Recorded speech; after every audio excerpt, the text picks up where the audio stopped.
Hello guys, if you have problem with the YouTube channel when you paste link in the browser and it says error 4 and 4 not found, problem is simple.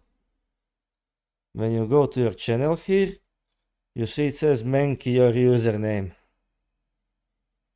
You need to copy this, only this, then go to YouTube Studio.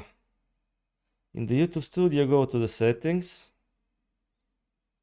then you go to the channel, advanced settings, and you come here. You probably don't have monkey here, I already fixed my problem. Just paste it here.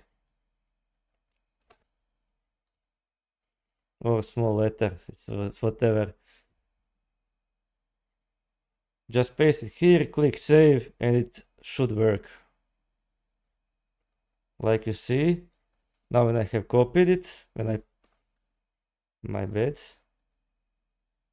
Let me go to my channel again. Now when I copy this, when I paste it, it works. It doesn't say not found. Thanks for watching and subscribe for more videos.